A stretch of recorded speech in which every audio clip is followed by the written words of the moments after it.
ini kajian sosial politik nih, itu harus berujung pada etnografi. Jadi harus berenang di dalam. Kita nggak boleh setengah-setengah berjalan, harus berenang. Harus apa? Inhabit Ya, menceburkan diri di ya, situ. harus tinggal dalam inhabit in one village, swimming into the river. Jadi harus berenang sekalian. S3 itu cuma 3 tahun, S2 itu cuma. Kalau S2 saya on time 2 tahun. S3 yang S3 yang sampai. Tapi memang standar Eropa S3 yang bagus itu yang lama. standar Eropa. Iya, 6 tahun, lumayan 8 tahun. Karena kita nggak boleh setengah-setengah kalau S3 harus menciptakan sebuah teori. Dan teori itu nggak bisa ngecap. Harus internal.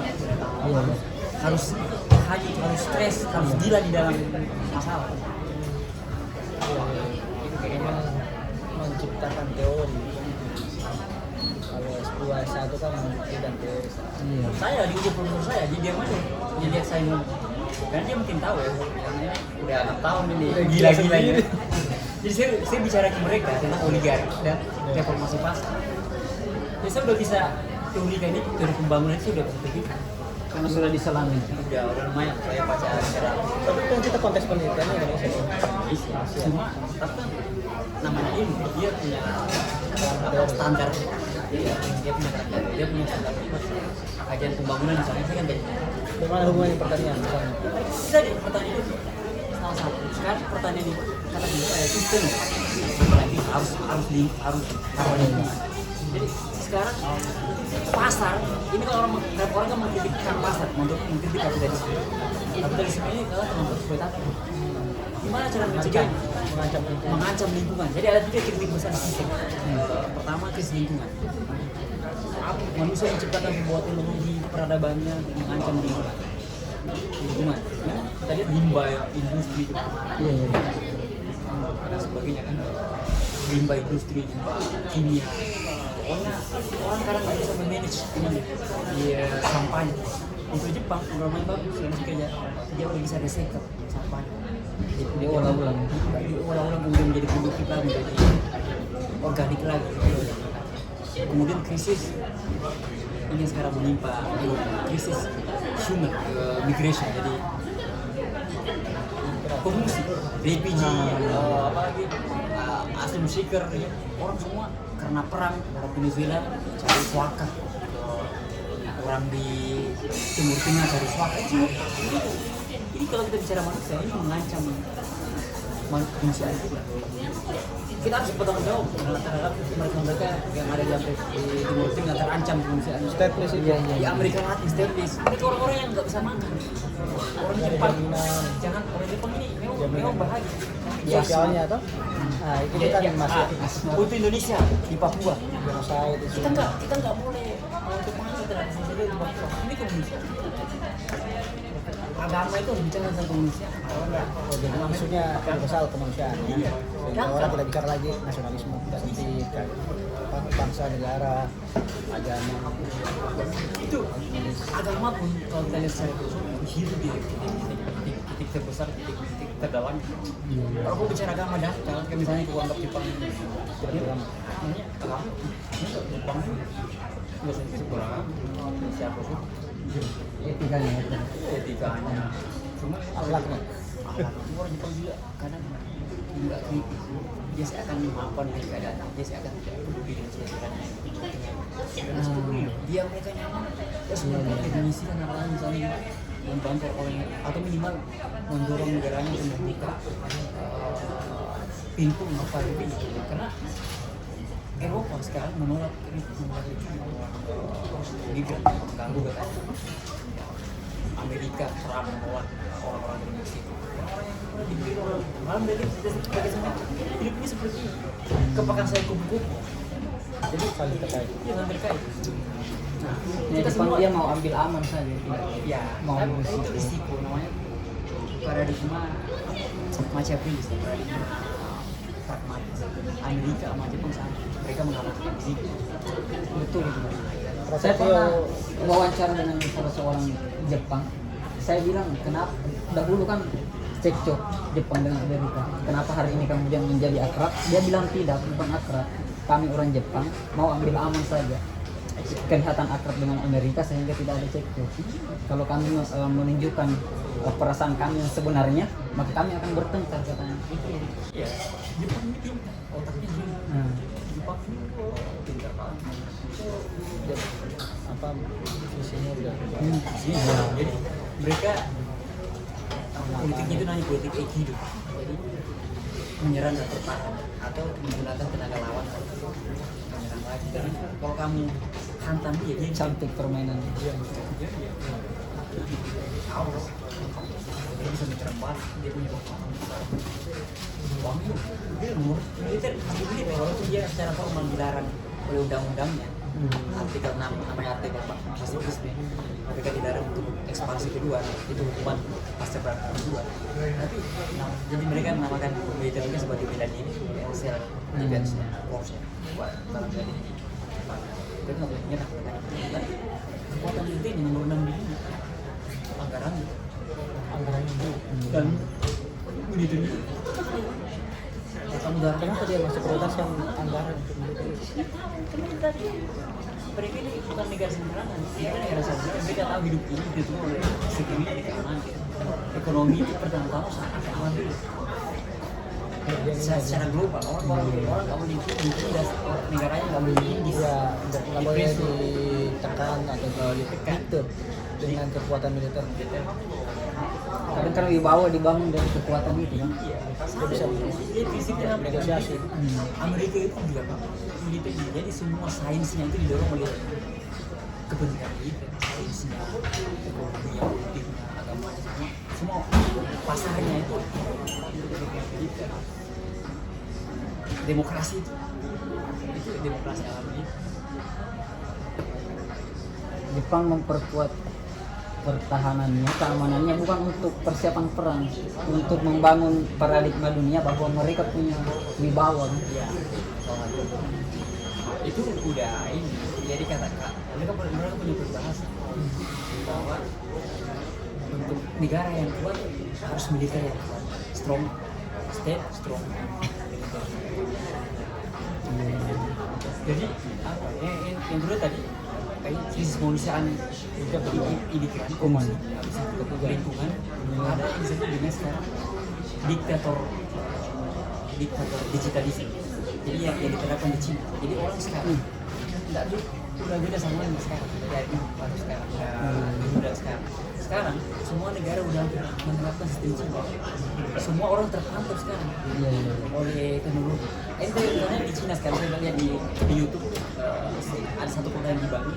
Kalau kamu melintas di lampu merah, itu terdeteksi di ruangan center digital center room, Comment center.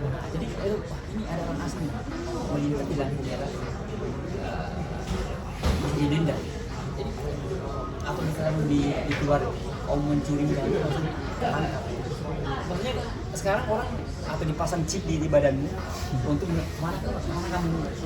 Atau sekarang gampang, saya udah mau matikan. Jadi saya di email saya sudah ada laporan Google. Di Google itu kamu perjalananmu dalam bulan ini di sini di Google. Wah, ada di Google ini. Maaf saya udah mata-mata. Itu secara fisik bertentangan dengan HAM sebenarnya. Iya.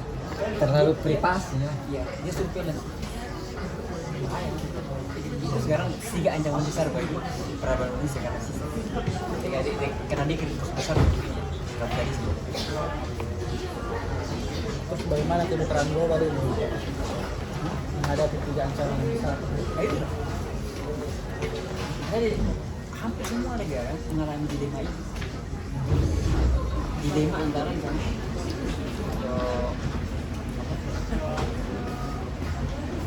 kepentingan politik dan kepentingan ekonomi.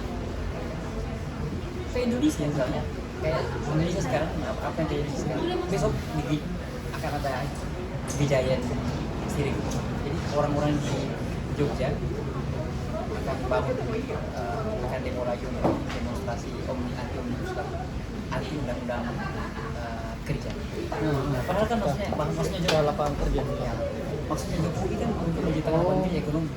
Jadi Indonesia itu saya kan hukum dan ekonomi itu nggak bisa jalan sama-sama. Padahal kalau dari segi informasi pasar itu paket semua. Jangan nanti yang terjadi kayak di India sekarang itu yang apa penganiayaan muslim itu karena ada undang-undang yang disahkan itu mendiskriminasi muslim. Ya, Masa Malaysia sendiri. termasuk kerja-kerja teman-teman. Kalian gimana? Kayak di rumah kamu.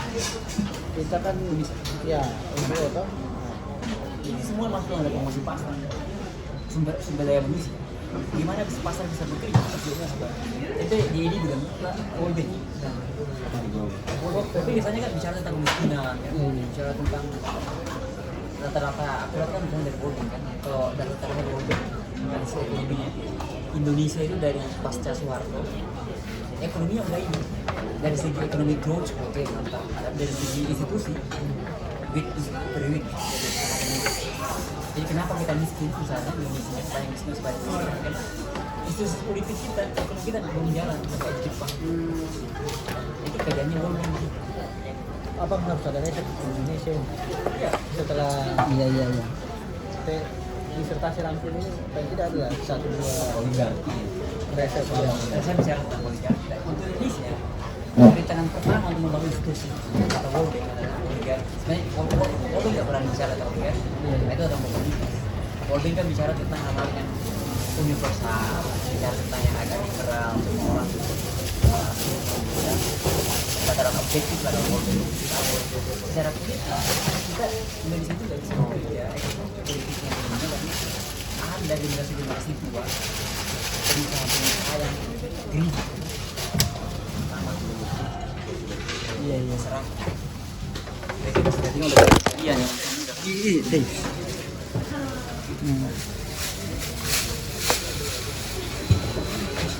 Dia punya minat politik juga. Iya. Semuanya Harus main di pertanian sebenarnya. Ada. Pertanian. canggih sudah. Sama siapa? Ya selimpo ya. Jadi mental ya. Mana kalau wali kota iya. Dia hukum sekarang mental. Seperti gue juga. Hah? Tapi kalau CL memang dia pamong kan. Dia kan dari bawah, lurah. SI Ah, pertanian. siapa? Hierarkinya. Ini gubernur lah. Lengkap lah dia. Oh iya kalau iya itu kehutanan. Mana Jokowi dengan Profesor Unmas ini. Nurdin Abdullah kehutanan kan? Oh, kehutanan. Itu profesor Unmas itu. Maruki. Wah, tidak sia-sia kita ngopi sore-sore ini ada kesempatan dengar Kualitas disertasinya sekali. Bang Topan ini. Seru. Tunggu dulu. Ini kalian ini agenda apa aja hari ini dan kamu kalian balik? Kamu jalan balik? Besok jam Besok pagi soalnya. 11. Oh berarti kamu harus berangkat jam 5 lah dari udah Haneda. subuh lah. Misalkan jam 6 lah di Haneda supaya kalian bisa banyak santai. Tapi di Haneda sepi. Hah? Sekarang sepi kan kalau Mau beli kopi banana kan nggak ada di Haneda. ada. Dekat. Dan biasanya taksi sana aja. Di bandara. Stasiun besar juga ada. Kalau kalian nanti kalau yang biasa auto oleh sama harganya ya paling libur di sana. Ini ada ya. Bandara kan? Bukan dalam artian di sini tuh tidak ada perbedaan antara di sini sama di sini. Beda Bandara kan? sama di sini. Beda kalau di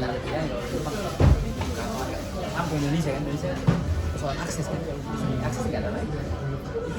Ini contoh ekonomi itu salah satu contoh kecil. Mana ekonomi itu bedanya Indonesia dari segi akses antara di sini sama di sana sama. harusnya sama satu harga kan? Kita kalau di bandara sudah 3 kali lipat. Cuma dipisahkan oleh portal. Iya. Iya kan? Katanya itu juga ya Pak. Apa kualitas pendidikan itu kata di Indonesia kan ada yang sekolah favorit terbaik. Kalau di sini katanya sama rata ya itu. Iya, itu juga sebenarnya kalau Jepang itu tidak maju pendidikannya dari dulu ya dari zaman apa dari zaman Heian misalnya pendidikannya udah Jepang dan lebih kuat soal restorasi Meiji kan. Nah, restorasi Meiji. Memang komitmen mereka membangun SDM Jadi kenapa pasca Perang Dunia Kedua habis semua Jepang lantas dalam materi tapi belum bisa terbangunkan karena udah ada akarnya di situ di restorasi begitu. Jadi pas itu cepat kali udah banyak profesor udah banyak orang hebat. Jadi gampang cepat bangun, dapat bantuan dari bank dunia, bantuan dari internasional, bangun ekonominya, industrinya. Lagi pula di sini beri pengusahanya itu nasionalis. Jadi mereka itu merasa bertanggung jawab pun.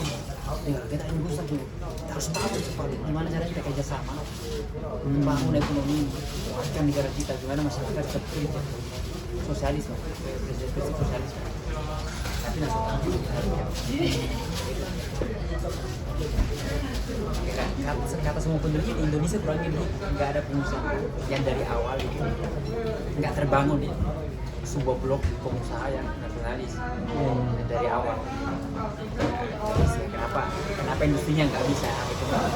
Itu tadi karena nggak ada blok saintisnya kan, nggak ada blok. Ya, namanya membangun sistem kan tidak bisa satu dua upaya kan. Dia harus simultan beberapa fondasi kita bangun, kemudian saling menunjang satu sama lain. Ya kan? Itu kemudian Jepang. Semua terbangun. Dengan dia mengkoneksikan itu ya, potensi yang dia punya. Coba negara ya. Berapa penduduk Jepang? 1.200 juta. Jadi beda setengah 50 120 juta berarti. Ya 120 juta sorry. Kita 224 juta, dia 120 juta, beda setengah. Iya. Tapi luasnya, nggak lebih luas dari Pulau Jawa, apa Sumatera, luasnya. Yang jelas, kalau dalam teori politik, para nasionalis itu bilang, dia bisa menyerang negara kita, padahal luasnya tidak lebih besar dari Pulau Jawa atau Sumatera. Luasnya. Iya, itu saya bandingin. Dia otaknya jalan waktu dia menyerang Kertasari, saya pernah baca Kertasari, dia menyerang lewat ini, dia masuk lewat Kalimantan ini. Dia udah pantau Jepang melemahnya Belanda, dia masuk menyergap Belanda. Mereka kan bukan Belanda kan di tahun 45 itu. Pak, yang 45 dia masuk. Benar ya, 45 yang masuk. Terus saya tertarik soal 43 ya? 43 sejarah pembela tanah air itu. Jepang dalam hal pembangunan SDM. Iya. Mungkin bantu apa dukungan? Iya. Penjelasan kenapa Jepang konsisten di dalam pembangunan SDM. Dulu kan orang selalu jadikan perbandingan soal kualitas SDM kan selalu perbandingan. Setiap orang punya spesialis dan mereka konsisten di situ ya. Terutama di Asia ya. Iya. Kalau standar lah. Kalau bicara SDM Jepang. Iya kan, di sini kan ada nama apa? Sekolah apa? Indeks pembangunan mimpi sebenarnya. Jepang udah masuk. Itu makanya. Dari mana sebetulnya itu? Jalan ceritanya, kenapa dia bisa? Kita kan baru mau mengarah ke pemanfaatan bonus demografi, pembangunan SDM, manusia unggul. Iya. Jadi saya awal-awal saya di Jepang, saya belajar itu, saya mengkaji Pembangunan SDM. Jepang maju. Kenapa bisa maju? Itu pertanyaannya. Kita eksplorasi. Iya. Jadi secara prinsip dulu ya, dia belajar kepada beberapa negara. Jadi dari dulu, ini bukan cuma sekarang, dari dulu, dari sejak zaman dulu mereka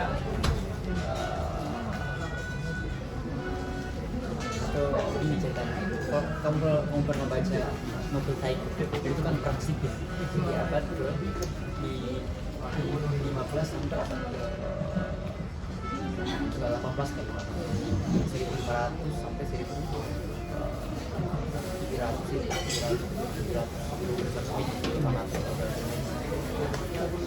kira-kira itu perang sipil. Nah setelah itu mereka restorasi diri. Terus udah jadi adalah sebuah kayak komitmen bersama bagaimana membangun Jepang. Dari mana kita membangun? Dari apa yang kita pelajari, siapa yang kita ambil. Jadi sebelumnya sudah terjadi kontak-kontak peradaban antara Jepang dengan Korea. Kemudian Jepang dengan Cina. Mereka belajar dari sini. Kemudian Jepang dengan negara Eropa, Belanda. Negara Eropa. Ya, udah ada kontak-kontak itu. Nah kontak terakhir itu dengan Amerika pasca perang. Nah pasca perang itu kan Amerika mengontrol ininya, demokrasinya, undang-undang pasifis di perang itu kan Amerika yang kontrol. Jadi mereka dikontrol, jadi mereka berada sama negara ini. Setelah itu pasca perang mereka membangun hanya melanjutkan tradisi dari situ. Jadi mereka udah dari dulu belajar membangun pendidikannya secara berdasarkan tradisi. Setelah dasar sedikit, mereka memodernkan pendidikannya. Jadi mengembangkan sains, mengembangkan politik, pemerintahan, begitu. Dan mereka temukan teknologi, buat mobil ya, temukan. Setelah itu mereka menciptakan banyak alat-alat pertanian, alat-alat berat, kayak kalau di Amerika ada caterpillar kan, kalau di sini ada. Kalau yang saya pakai sekarang saya kerja gitu, saya Komatsu, ada Kobelco, ada merek Sumitomo, alat berat Hitachi. Dari segi itu, dari dulu mereka mengembangkan itu bukan cuma sainsnya itu dibangun, nggak hampir tanpa intervensi. Mereka kan nggak pernah dijawab. Kapan dia mulai pelajari itu? Ada kalau orang sama dia yang mereka waktu saya belajar cara pendidikan di Jepang, mereka menyebutnya sebagai itu embrionya itu seiring dengan ini kayak orang bilang di Cina itu kan dari dulu orang belajar ini belajar kanji karakter gitu. Nah, mereka dari dulu udah belajar baca tulis. Tapi disampaikan tadi sama kawan kita ini di kelas 3 SD belum diajarin banget. Dia mengutamakan etika. Mereka masih belajar tentang cara mengantri yang baik, membedakan sampah. Betul. Prakteknya bagaimana? Saya pernah wawancara sebelum mereka mampu membedakan sampah, cara mengantri, mereka belum diperkenalkan huruf dengan angka. Bagaimana pendidikan sedini sih? Enggak, sebenarnya itu sih yang mana praktek? Anak saya kan sebenarnya bukan enggak masyarakat, enggak terlampau menekan pressure. Karena waktu anak saya kan di sini open, artinya dekat. Jadi mereka tiap hari itu dibacain, disimpan buku di situ, kemudian sambil bermain disebutin ini, gerakan A, ini, tapi nggak ditekan, dia sambil bermain. Dia malah di sini SD sampai SMP. Itu kata teman saya, kerjanya cuma tidur sama main. Ini mirip teori pendidikannya Skandinavia. Jadi orang-orang Skandinavia, negara-negara maju itu SD sampai SMA itu harus relax, ya nggak boleh ditekan dalam belajar. Jadi dibuat nyantai. Ya nanti setelah kuliah misalnya baru mereka fokus menjadi peneliti, menjadi profesional. Ya maksudnya gini, gimana ya? Memang harus ada data yang akurat, tapi secara prinsipil aja. Misalnya gini, dari sini kan untuk menjadi pemain, gini, orang di sini kan misalnya bergantung pada profesi, misalnya profesi sebagai wasit bola. Jadi dari kecil dia udah belajar bola, belajar sepak bola atau atlet kasta gitu ya, baseball. Jadi dari SD SMA udah dilatih untuk menjadi pemain. Gitu. Dia fokus ya. Nanti ada yang milih jalur sebagai saintis, setelah kuliah dia jadi peneliti, dia bekerja. Jadi SD sampai SMA memang orang nggak ditekan di sini untuk belajar. Orang tadi pilih utamakan tadi etika, pilih sampah, ngantri, moralnya dulu yang utamakan. Jadi nggak, artinya itu hal yang berisiko. Ilmunya itu bukan sekarang waktunya nanti setelah kamu misalnya sudah kuliah atau sudah mau memilih jalur hidup. Misalnya kamu memilih apa? Mau jadi atlet, mau jadi saintis, mau jadi politisi. Itu kamu harus serius di sini. Jadi sini orang jelas, kita kan nggak jelas kan. Saya sudah berusaha. Sudah dosa kan. Rakus. Ya, Semuanya tidak ada satu yang jadi. kenapa? Nggak, kenapa bisa Ngajar begitu? tidak bagus. Nah, kenapa bisa begitu? Kenapa? Saya ini sebenarnya diskusikan. Saya sekarang ngomong semalam teman saya yang lagi postur di Kyoto. Ambil apa? Postur Kyoto. Nah, kami bicara tentang gimana bro? Ikra. Gimana Kra? Ini dunia penelitian kita. Seperti saya lagi di Filipina kan, dia gunakan dananya Okamoto yang lebih 100 juta atau 1 miliar itu di dunia bang. Di sini peneliti kakek itu pakai dana kakek itu mereka pun menghabiskan dananya. Saya bilang ke iya Kak, di Indonesia kasihan banget. Kita harus nangis sana sini. Jadi pengemis untuk mencari uang. Ya kan saya pengen lihat orang mati sana dia bilang, saya harus berpikir buat lagi.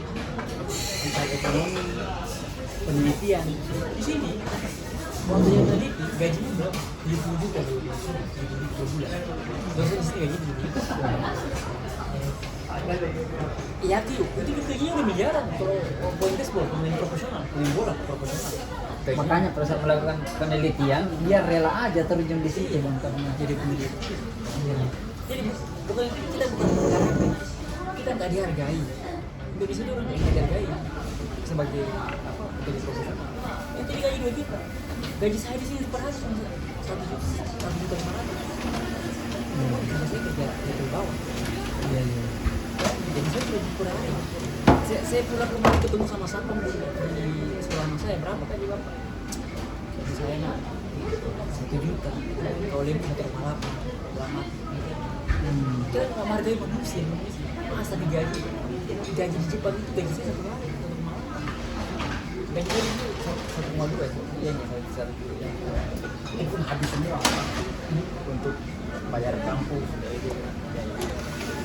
Saya bisa terima ini deh, saya tidak berbawa. Saya bisa cara terima uang 30 juta. Bisa saya tidak keras. Jumbo, pakai aturan. Kalau orang mau digaji begitu, baru udah masih kesana kemari, baru aku bilang rakyat itu baru wajar. Indonesia digaji 2 juta, kau bilang rakyat enggak? Berarti kreatif, bertahan hidup. Ini bukan Halid sama bro ini kan, bro ya digaji dengan gaji internasional. Kita juga di Padan, ya? juga masih ada standar pandai. Gaji itu berapa deh? Kejujuran aja deh. Berapa gaji kalau di internasional? Berapa? 10 Di rupiah? Ya 30-an. Sama. Itu ini standar di sini. Saya baik tuh. Atau Tapi kamu baik? tidak tiap bulan kita kerja. Di sini anak SMA gajinya baik tuh. 8 juta. Itu gaji profesor di Indonesia. Ini gaji anak SMA yang belum tamat SMA. Dia cuma kerja 8 jam per 3 kali seminggu. Gajinya sama yang profesor. Gimana kita mau kerjain profesor kita? Ada UMP, UMR kan. Saya punya sepupu kak di Papua, dia kerja di tempat pekerjaannya itu ada istilah lembur loyalitas. Lembur loyalitas. Gimana kerja? Mall. Lembur loyalitas. Jadi dia lembur, tapi gajinya normal, nggak dibayar, lemburnya nggak dibayar karena lembur loyalitas katanya. Itu kalau Sampai tengah malam dan kenapa saya sosialis di Indonesia? Saya sosialis sebenarnya. Saya benci banget dengan negara kita yang mengeksploitasi manusia.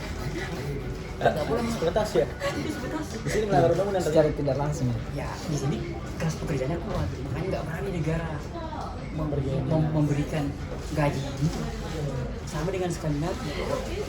Nggak sembarang orang sini dipekerjakan. Iya. Pemberi kerja udah paham semua aturan. Negara melindungi. Setengah gaji 1.000 rupiah per jam. Di sini 1.000 yen per jam minimal. Ya, gaji itu fresh graduate di sini 15 juta. Ya itu 15 juta rupiah. Fresh graduate ya sama. Teman-teman bahkan sering dimarahi kalau waktu kerja sudah habis dan masih kerja. Kami dimarahi stop. Iya, itu aturan. Dia paham bayarnya. Dia dimarahi dia. Dia ketika mempekerjakan lebih dari itu harus membayar kompensasi. Itu yang sebenarnya makanya kenapa dilarang. Iya. Jadi bukan kita salah, Indonesia bukan kreatif. Karena ya yang serakah itu politis.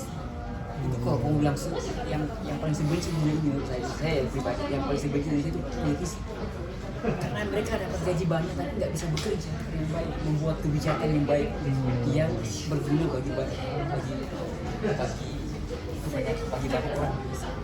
Jadi kalau sebelum desain sebelum kebijakan ekonomi, kebijakan pasar, mereka nggak terserah dengan pasar. Jika kemudian memberikan mereka income yang ada, di sini orang cuma jadi gini. Itu bisa makan di dari anak masih muda udah bisa mereka. Orang tua pun masih bisa kan mereka dapat gaji pensiun minimal berapa karena mereka bayar wajib bayar pajak bayar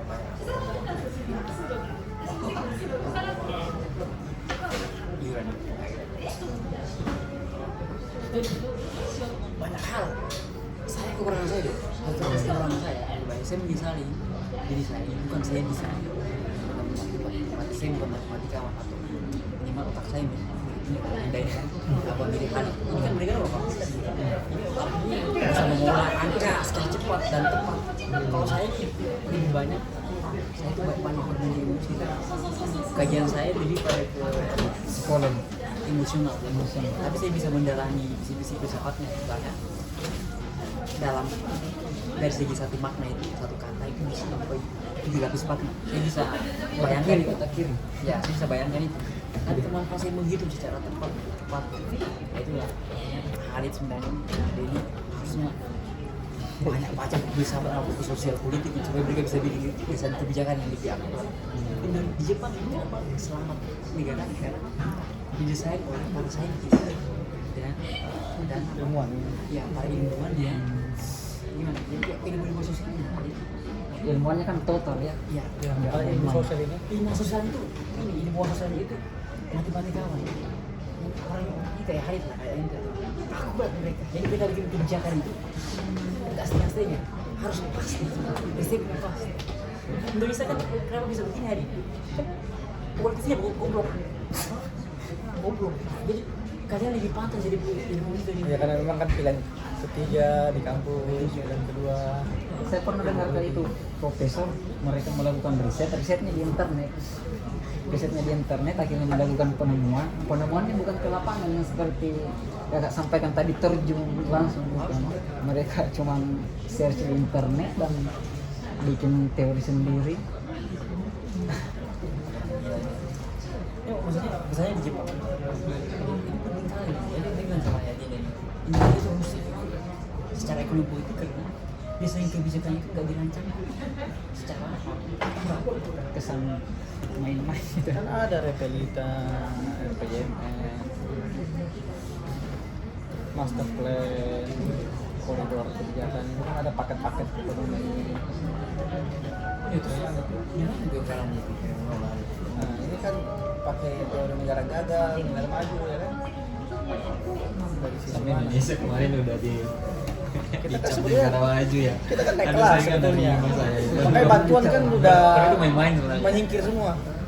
Negara-negara Bukannya maju Amerika kan mau mulai cabut Iya, statusnya bantuan. Indonesia sebagai negara berkembang. iya badan Jadi negara maju. dunia udah itu data mengubah data terakhir di middle income ya itu udah pas. Ini lagi ini rasionya masih tinggi. tapi maksudnya gini ente sebenarnya berdua ente yang harus berani dari diri bapak karena ente pertama di lapangan kedua otak kalian kan kurang nih ente berdua kan ente harus bikin desain kebijakan ini Ini orang bapak nasi. iya saya bukan saya oh iya kalian harus bikin ini loh kayak masukan harus keras kalian ini yang benar nih otak kalian kan kalau saya menyesal diri saya bukan saintis kalau saya matematikawan udah saya goreng semua Indonesia saya belajar kajian sosial politik Itu logikawan. itu logika ya maksudnya saya lemah di situ Ya dosen memang harus memberi perspektif secara teori seperti apa, filosofinya, filosofinya saya di situ filosofinya konsepnya. Konsepnya. Tapi kalau pada sisi sistematisnya itu Itulah. seperti apa operasionalnya. Betul, sebenarnya saya bisa deh. Iya. Dengan saya cuma misalnya itu kan nggak mau saya kapasitas otak kayak ente. Jadi ente kan ada aneka beberapa kan. Tidak, Jadi yang mati penting memang kawan apa kiai ini? Kebuatannya. dia kan memang Nggak, maksudnya dibentuk dari kecil untuk menjadi mubalik. Mubalik. Ya, jadi memang bagian ceramah saja kan. Enggak, ya itu lah maksudnya gini. Kalaupun itu nih, Kayak pandai merendah ya. Iya, ini bagian motif ya. Kalaupun itu nggak ada masalah, maksudnya saya menyesali, saya bukan kayak bukan saya nggak dibilang pun ilmu kayak otaknya kayak Einstein, saya itu otaknya lincah, kecepatannya kayak Khalid lah udah mulai lah kayak ente kan, enggak kita bicara standar aja dia anak FK kan, dia anak kayak pasti otaknya lincah kali, tinggal mungkin kurangnya tadi itu di apa kerja di sapa sosial gitu, ya kan mereka kan nggak ada waktu untuk baca itu. Orang-orang Betul, yang betul. kalian enggak, kalian bukan kalian nggak bisa, kalian nggak ada waktu baca. Saya ada waktu baca itu banyak, tapi saya nggak punya kemampuan, misalnya menghitung secara detail. Saya kurangnya di situ. Ini pemanfaatan statistik di ilmu sosial kan sekarang mulai itu studi empiris, pembuktian-pembuktian. Di Jepang itu yang kuat. Saya bilang dia nih, antara kajian statistik sama Sosial. sains. Dia bikin desain kebijakan pas. Kayak data, Bapenas, Bapenas harus bagus sih. Tidak pincang. studi matematika ekonominya. Jadi yang lucu kemarin Ya, kayak riset etnografi. nah itu dia pernah nulis etnografi. Saya pernah ikut Jadi peneliti etnografi sebelum berapa bulan sebelum gabung dulu. Ya. Jadi saya jadi penelitinya dulu.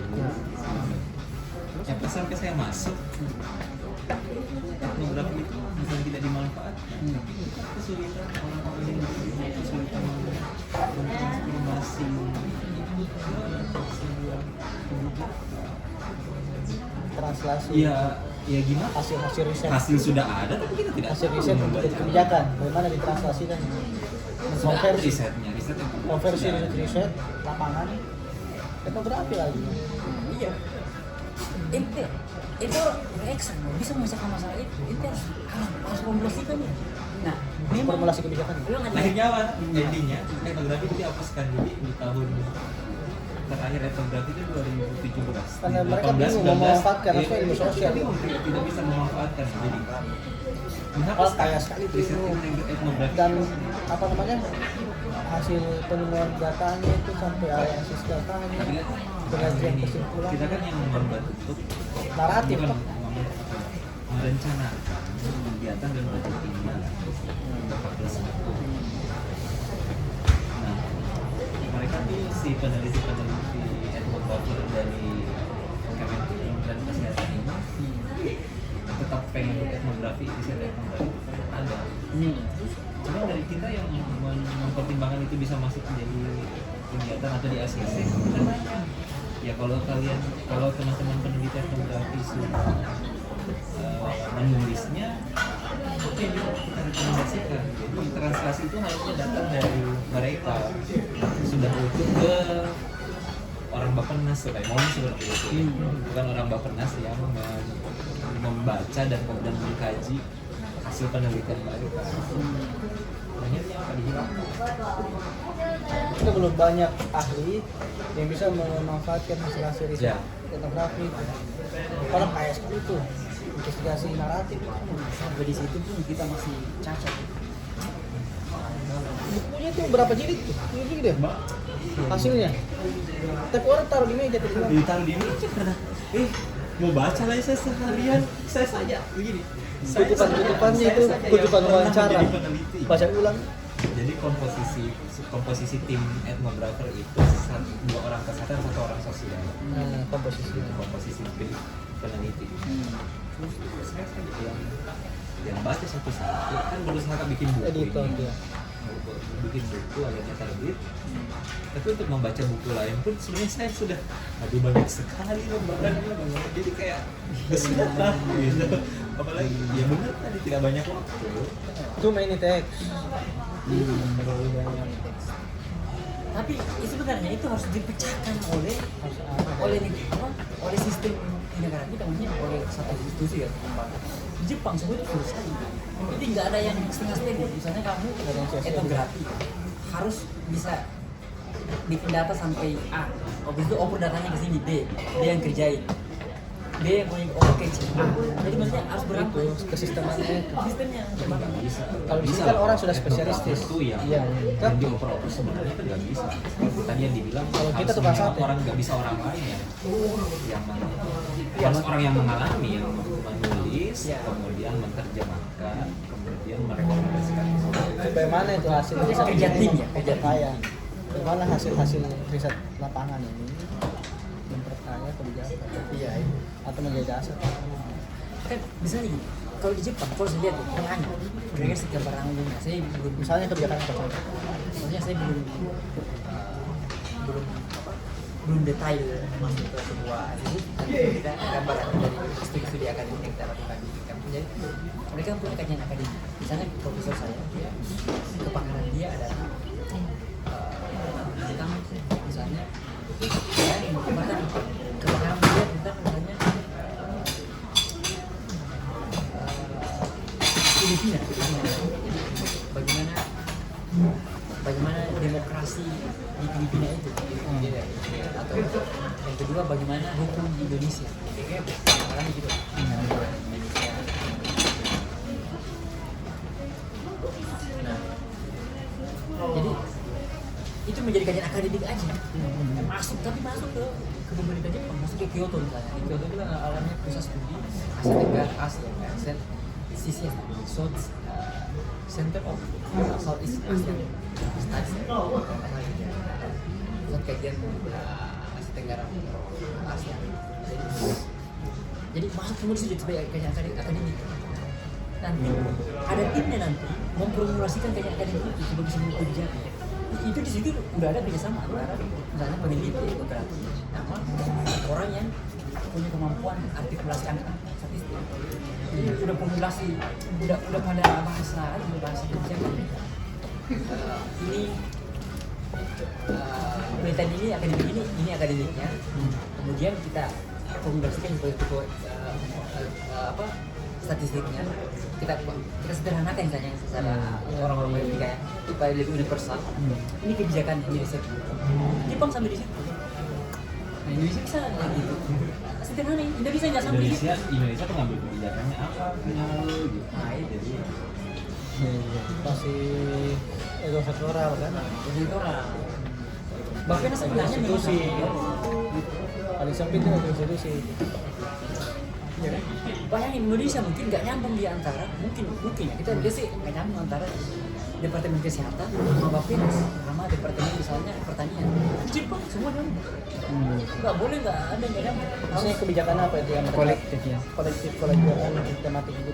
iya misalnya Jepang apa ya misalnya aspek universitas di Jepang misalnya dia kan menciptakan misalnya saintis menciptakan sarjana pertanian Iya. sarjana kedokteran Iya.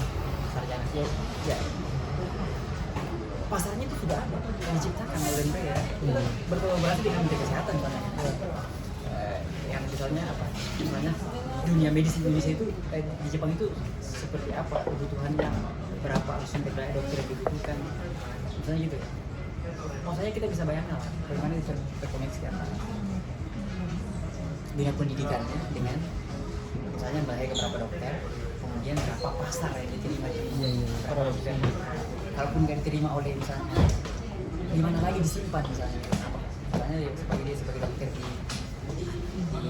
di direktur di provinsi A sebagai apa pokoknya dia punya banyak dia sudah pikir bukan hanya menjadi dokter ada lagi mungkin apa nih maksudnya dia ciptakan ini kita sebelum itu dokter itu nggak nganggur gitu Itu konsepnya persis dengan tempat saya belajar itu. Jadi tanaman itu ditanam sesuai angka yang dibutuhkan konsumen. Kami tidak menanam kalau pasarnya belum. ini contoh itu contoh sederhana ini yang mau saya ini Tidak ada sia-sia di sini. Iya, ini iya. ini penelitian Habis. ini contoh contoh saya itu mau saya Indonesia kita saya gitu Nah, jadi tidak akan ditanam sebelum ada petani yang butuh ini tanaman. kayak gitu lah mesti gini kayak gini ini maksudnya banget misalnya gitu harus pasang di kampung saya di Andrekan tomat itu dibuang di jalan Karena mereka gila-gilaan nanam, tidak tahu nanti kemana ini barangnya. bawang itu kan bikin kayak mantap tapi dibuang lebih banyak dibuang tidak paksa nggak bukan pusat nggak terima, asal kita nggak mampu pasir populasi mendistribusi. Banyak negara, banyak kebutuhan kita di sini. Kebutuhan kita berseberangan sama pasarnya itu saling terkoneksi. Itu kan contoh produk. Sama dengan dokter di sini terkoneksi. Ente dokter, kamu ke klinik ini, kamu ke rumah sakit besar swasta ini, kamu ke dokter ini. Harusnya dokter tidak ada yang mampu di sini. Di Indonesia dokter ketakutan. Kita jadi dokter udah nggak atas terap tidak sebagai dokter. Di sini semua dokter nggak ada. Sekarang Setiap itu tahun dicetak banyak. sudah ada instrumennya yang blockchain ya, untuk menghubungkan secara bertahap. Jadi di Indonesia. Indonesia belum Ya. pelan-pelan ke sana. Blockchain kesehatan, pertanian, industri secara umum kan sudah Pasarnya itu di Jepang kuatnya di situ. membuat alur sistematis kan. Bagaimana tingkatan tadi infrastruktur itu setingkat provinsi. Tingkatan-tingkatannya gimana? Kalau kita kan kabupaten pusat, kemudian provinsi, kabupaten, kota, kemudian kecamatan. Itu di sini apa? Sama juga mungkin. Cuma pas Jepangnya nggak tahu. Yang saya tahu Ada prefektur doang. prefektur biasanya lebih banyak. Ini mah ini lebih tahu. Bagaimana konektivitasnya dari era Jepang dahulu sebelum modernisasi Jepang seperti sekarang ini, alurnya Makanya dulu itu ada semangatnya usaha. kan sudah ada. Mereka tuh Namanya kebijakan tertutup. ya itu. Tapi restorasi Meiji ya yang awal ya. Sampai gitu Kembali lagi ke Jadi dulu dia menutup untuk menghilangkan Selalu kembali ke situ. Betul. Jadi mereka kan punya tradisi. Jadi tradisinya itu, jadi misalnya Apa yang baru, apa dari semangat dari semangat restorasi ini, apa yang baru sebetulnya? Apa yang baru dan tidak dimiliki oleh negara lain Jepang. dari semangat majunya? Ya, Jepang ini kan menggabungkan antara tradisi dengan kondisi sains. Jadi tradisi itu,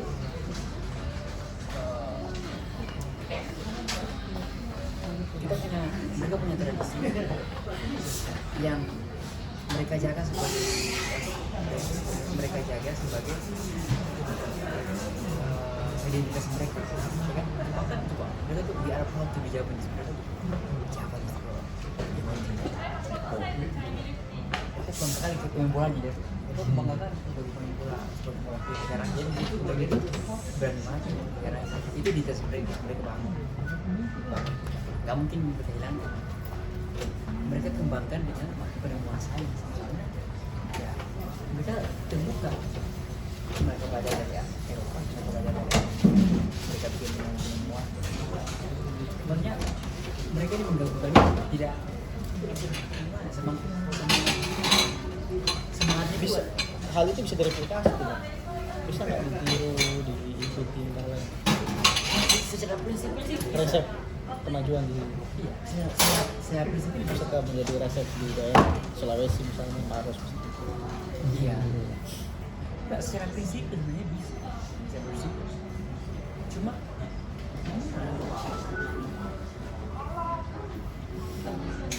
maksudnya Harus bisa bang, namanya role model, bisnis model itu kan harusnya bisa direplikasi. Success story yang ada di sini, best practice-nya kan selalu begitu. Apa yang menjadi inspirasi, apa yang menjadi success story, dan best practice kan itu konteksnya kan dari hal yang sangat tidak apa. Inspirasi kan dia membuat kita punya imajinasi yang lain kan, di wilayah lain kan, pada orang lain, pada kesempatan yang lain. Itu kan pentingnya inspirasi. Kemudian kita butuh success story, ada kisah yang berhasil di tempat lain diceritakan sebagai motivasi ya. memberi motivasi atau memberikan gambaran konseptual kan. Nah baru best practice-nya dari teknis untuk menyusunnya seperti apa, kemudian bagaimana melaksanakan, bagaimana memantau. Artinya imajinasi itu tidak Sampai sia-sia. kemudian mengevaluasi, sudah berjalan kan begitu, dari yang general sampai ke yang teknis, konseptual sampai yang praktis. itu sebenarnya kontekstualisasi aja Iya, kontekstualisasi. Itu sebenarnya Halid udah bisa merumuskan, itu kan peneliti di itu peneliti apa ya World Bank di Bapenas itu sudah bisa kan. Cuma kita semua masing-masing udah tahu masalahnya apa. Ini kan kayak dari game aja, kalau itu belajar itu saya sama sekali saya bukan gamersnya kan ya yang mati-matian. Saya pernah judi ini. tapi saya pernah jadi gamers sekali saya. Jadi waktu saya kuliah di Jakarta, di Sahabat, saya mau pembelian ketua umum PBHI. Jadi saya mau tidur sama anak dia orang yang bagus. Kita begadang lah di situ. Sambil begadang, saya mainkan lah sekali dari awal sampai game The Rise of Nation. Jadi saya memainkan dari awal benar sampai saya mengubah sebuah peradaban punya pesawat tempur sampai masanya gini. Ternyata kira-kira gitu sebenarnya. Jangan dibangunnya harus merata, dibangun ekonominya, pertaniannya, dibuat tempat bermain untuk anak-anak, ya kan? Dibuat lembaga agama untuk orang kawin, ya kan? Dibuat tempat hiburan, ya kan?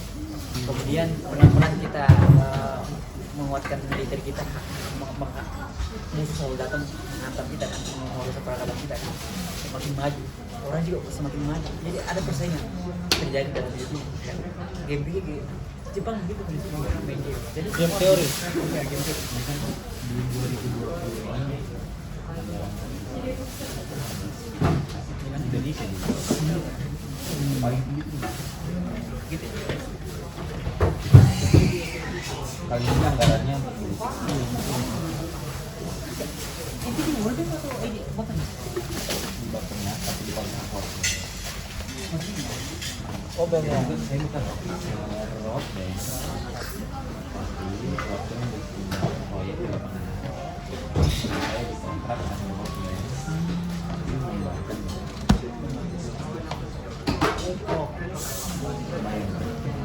Jadi fundingnya what the Pandinya Wak, gajian deh.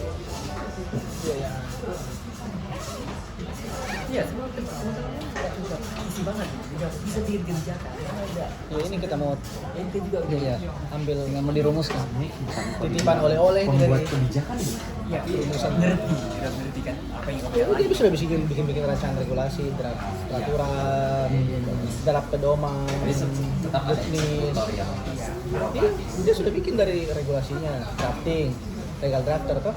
Kemudian pedoman-pedoman itu, pedoman umum, sampai ke petunjuk teknis. Jepang udah kayak gitu, cuma Jepang kayak gini. Jadi kamu bikin di sini, kamu harus disesuaikan Belum dengan apa yang ada di monet, sana. monet. Terkoneksi juga. Ente Indonesia mungkin masih ini masih mungkin pikiran kita. Saya bikin aja ini nanti yang eksekusi yang di atas saya kan. Pasti kira-kira kayak gitu. Kita kan hanya kita Saya nggak mungkin mengharapkan. mengerjakan tentang banyak kan. Tapi mereka bisa kemana ya? Itu lah terkoneksi ini kebijakan itu harus terkoneksi. Negara-negara ini kurang itu tidak terkoneksi kebijakan. Dia nggak menurut gimana? Sebagai praktisi lapangan kerja itu gimana? Sebagai peneliti langsung yang terlibat langsung dalam ada apa dalam dunia regulasi dan kebijakan pembuat kebijakan terkoneksi nggak? Ya terkoneksi. Tapi menurut sudah ini mulai Ini boleh. mulai dari tahun 2017 mulai disebut apalagi terkait dengan isu stunting investing semua kementerian terlibat di sana dan itu jadi contohan program nasional yang bagaimana melibatkan semua kementerian untuk invest di human development. Itu alhamdulillah artinya di bawah Jokowi juga ada info nggak ada info. Sudah dan itu jadi contohan artinya ke depan program-program di direktorat lain karena seperti itu pokoknya mengeroyok sebuah program disebut prioritas nasional. Menarik ya. Contohkan semua kementerian ngomong soal Jadi judul proyeknya dia sekarang stunting. Bagaimana percepatan pencegahan stunting. jadi judulnya Terkait SDM dulu ya. Investing in Nutrition and Early Years. Itu ini. Bagaimana di sini investasi negara terhadap Kayaknya Jepang sudah lewat masa itu. Udah lewat banget. Udah lewat pasti nggak? Itu sudah matang, sudah selesai ya. Sudah selesai pembicaraan itu ya. Sudah selesai pembicaraan itu investing to human development-nya udah selesai. Jadi Jepang itu dikenal. Jadi saya hanya bermain di permukaan saya. Saya tidak menyesali ya seperti kalian memang tuan dari regulasi itu. Saya hanya bermain di dunia lampu abu-abu ya, lampu abu-abu.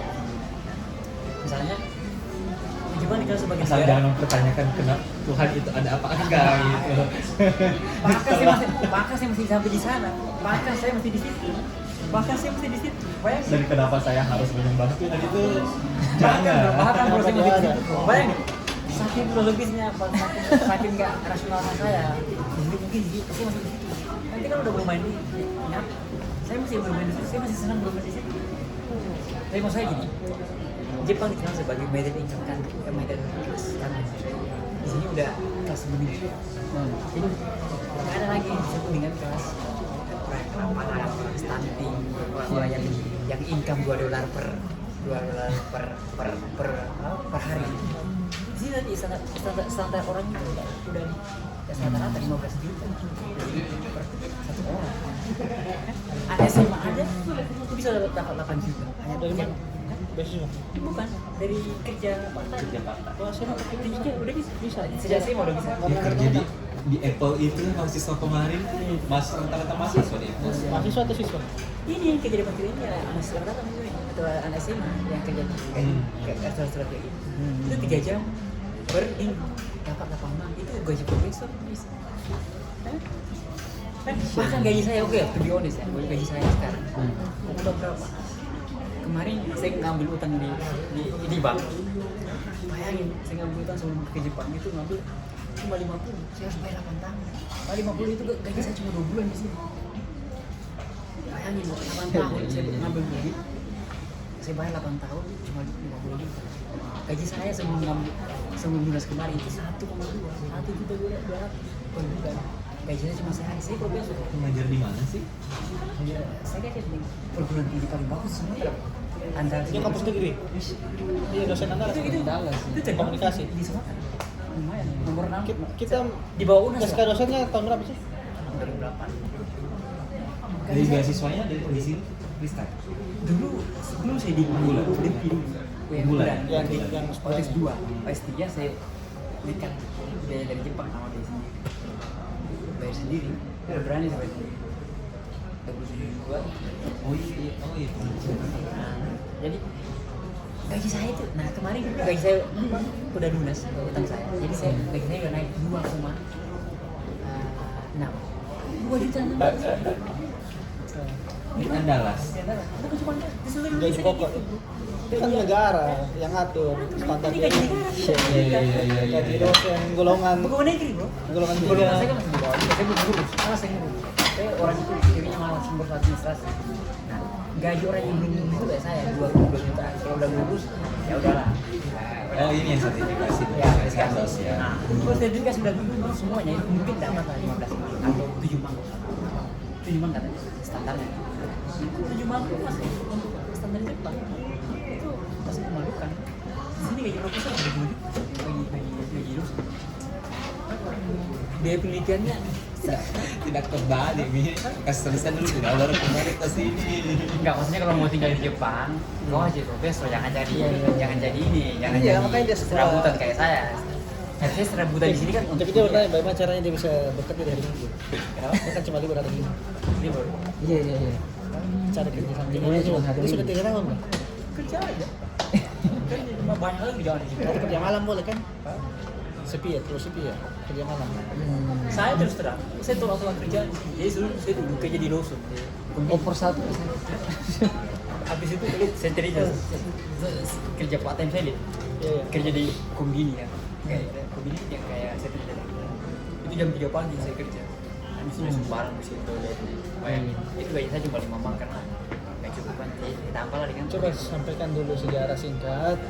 Pertama kali di Jepang itu bekerja sebagai apa? Oh, iya. Kemudian sampai sekarang terakhir sudah main di alat Ya, berat. sekarang artinya dari Ini dia mau dengar. dari kuliah sambil kerja jadi sekarang kerja sambil kuliah. Coba. Iya. transformasinya. Dia mau dengar sebagai semangat dia Jadi untuk bisa. saya dulu yang beasiswa dari pemerintah kita, alhamdulillah ya. Dapat beasiswa dari pemerintah. Itu satunya. S2 sebagai dosen. Waktu S1 dapat juga beasiswa. Ya saya ini orang miskin, tapi dapat beasiswa terus. Waktu S1 dapat Bank Indonesia. Paling bergengsi dia Iya, paling tinggi itu. beasiswa. BPA. Saya ini orang di B. Paling bergengsi. Surat keterangan. Jadi yang rekomendasinya si Dipta bro. Aktivis yang dikasih, itu aktivis yang dikasih. Kita kan anak HM, jadi kita semua kuasai apa sumber-sumber daya di kampus kan. Iya. Kampus kan. Kita harus intinya kita harus main deh. Hidup ini jangan harus Kalau beasiswa BI atau beasiswa yang sumber rokok itu don't give up, open the door, right? Don't give up, don't wait, open the door. Harus proaktif berarti. Inisiatif tinggi. Harus main nggak? Otakmu bicara, mau bisa harus main. Cuma enak di Jepang ada saya kapan? Itu main kerja keras. Oh, supaya dia berinteraksi dengan dunia luar juga. Kerja keras tapi disupport oleh kebijakan mereka. Kita di Indonesia kita kerja keras, tapi kebijakan kita nggak masuk bang. Apa boleh buat? Tapi kita harus kerja keras supaya kita nggak kalah 2 kali. Kita cuma kalah 1-0. Kalau di sini kan mereka kerja keras, sistem membangun. Jadi kalau orang di sini masuk kedokteran, Sepadan. langsung terancam kaya raya. Kayak Khalid ini masuk Di sini kedokteran kesehatan di sini tinggi gaji. nomor 1 bos. Di sini, dokter di sini nomor 1. Saya stay di sini. Dokter ini nomor 1, orang kesehatan nomor 1. Dosen. Supir taksi di sini bukan jadi nomor 5. Pekerja malam saya di sebelah. Pekerja malam perempuan yang nemani laki-laki minum. Gajinya 500 juta. Temani minum saja. Kalian semua bawa saya tengah transfer. Di Rokok itu ada area New York. Ayo ke sana kita sekarang. Jangan Rokok ya. Dekat. Belum dekat terdekat. Ayo kita makan malam saja. Tiga tawar ya.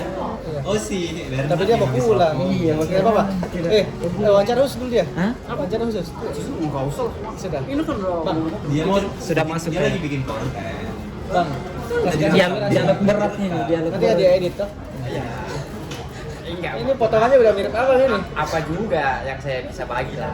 Hanya Luar biasa nih percakapan. hanya sekedar ini aja, Pak. Saya ini orangnya suka panas. Jadi kajian saya Linda bikin impresi aja, provokasi aja. Sebenarnya isinya kosong. Dosen toh. Kosong.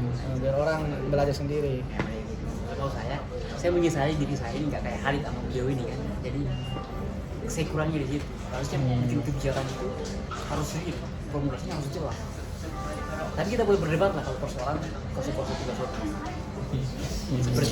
seperti misalnya gini, politisi kita itu banyak yang memang apa goblok banyak. Jadi kalau kita mau jujur aja banyak yang goblok. Kalau otaknya bagus tapi nggak mampu membahas sebuah kebijakan yang padahal dia udah berkuasa gitu. Di situ kita harus melawan politisi di situ, kritis mereka karena mereka udah mendapatkan kemewahan dari uang rakyat. Tapi nggak bisa bekerja dengan baik dengan kebijakan.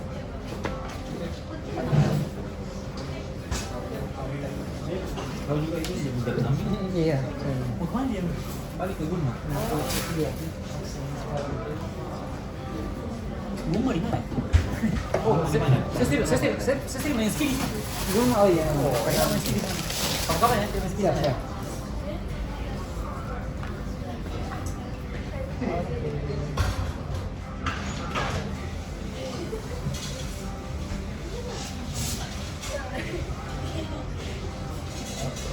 Oke. Kawai desu.